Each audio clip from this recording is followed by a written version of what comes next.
Michael, good morning. So it's pretty easy to download an exercise video, of course. They're pretty much online, but you've taken it to the next level. Absolutely, Bradan. I've actually found myself an online trainer who will put me through my paces live. And that online trainer, of course, is the famous Letseho Zulu, the founder of PopUp Gym. Of course, she climbed Kilimanjaro with me a few years ago as well. But I suspect that this workout might be a little bit tougher than that. No, you climbed Kilimanjaro with her, not she climbed it with you. It's the other way around, Mike. Fair enough, fair enough.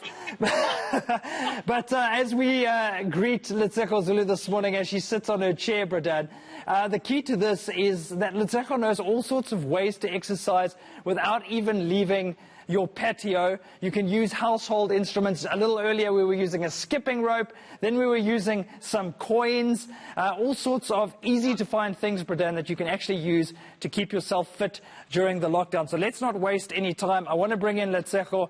Letseho, first of all, I want to ask you about PopUp Gym because I know that you're offering live sessions Monday to Saturday, 6 a.m. to 7 a.m. on your social media, that's Instagram and Facebook, so people can follow you live.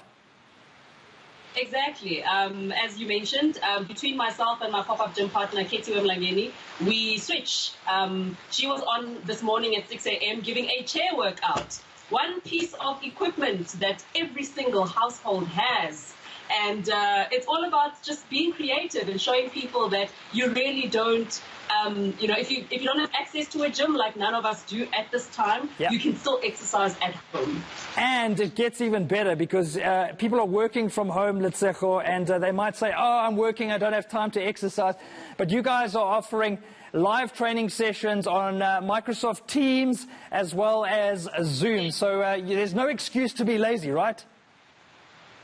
Exactly. So for the corporates that don't want to wake up at 6 a.m., you can contact PopUp Gym, send us an email, and we can put together a group training session for you guys at the office, well, your home offices, on Microsoft Teams and on Zoom as well. Okay, enough sitting down.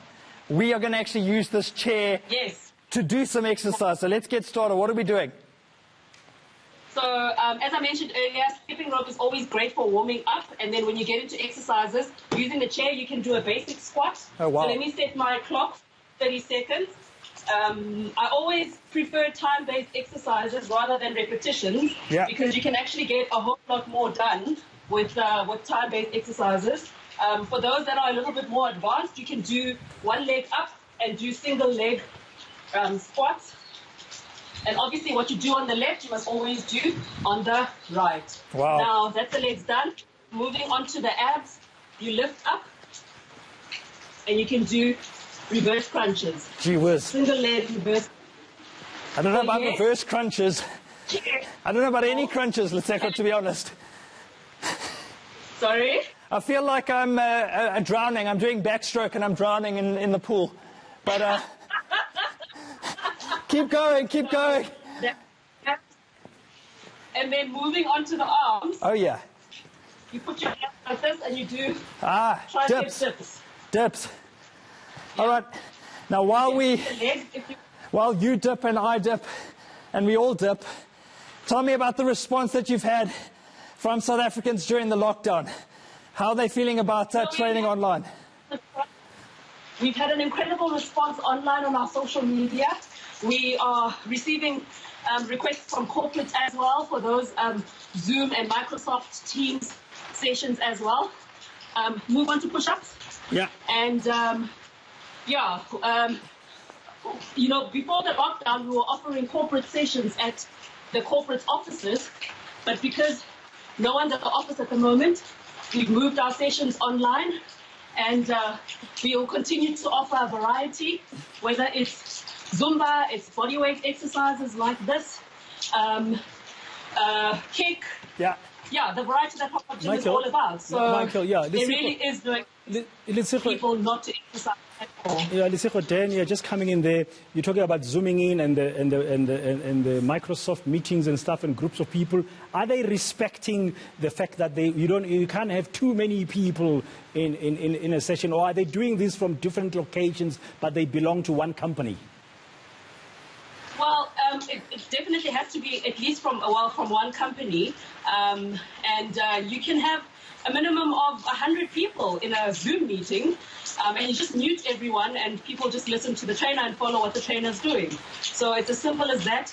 For big corporates, you can go up to 500 people all in one session. So, sitting on the computer all day long can be tiring, and people will end up with back aches and so on. You do need to move. So whether it's a lunchtime session or a 10 a.m. session in between meetings, it will really help with productivity. Yeah, now Michael hasn't stopped to do the push-ups. I don't know why he loves them so much. He's carrying on to doing the push-ups by himself here in the studio.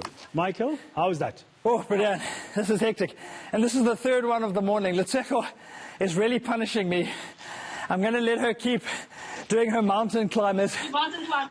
Yeah, well, you keep going.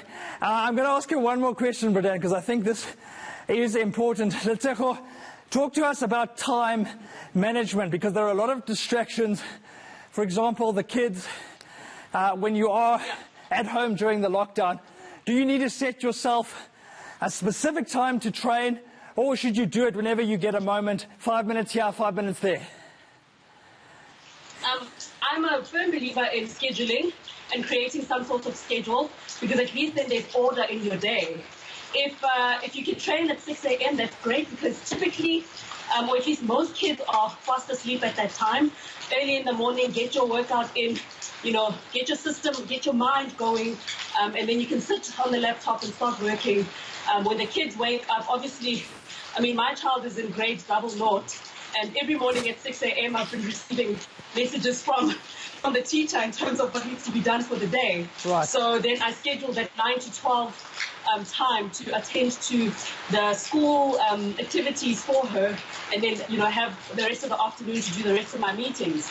So it really does help if you can schedule your day and schedule a workout. But if you can't do a workout first thing in the morning, rather set clocks for yourself, or a time for yourself during the day, to even if it's just 15 minutes. The problem is, if we're sitting all day long, your muscles are not contracting, and your muscles are not contracting, and you're not functioning as you should be. You're not moving as often as we should be. So if you can schedule small little snippets of exercise during the day, even if it's just running around the yard, get your blood flowing.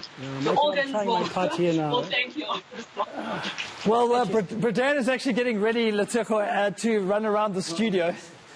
I don't want his suit to get spoiled. He might get a bit sweaty, but check it out. He's actually training. That was a lot, Michael. Let me sit down now before I embarrass myself in front of South Africans. Oh. Thank you, Letsego. Thank you very much. A big thanks, Bradan, to Letsego, who's been taking us through these sessions during the course of the morning. Of course, you can catch some of those clips on our social media pages, so do check them out. Bradan, I'll see you for our next workout tomorrow. Thank you very much, Michael Marila. Thank you very much, Letsego. Stay safe, stay healthy, and stay at home.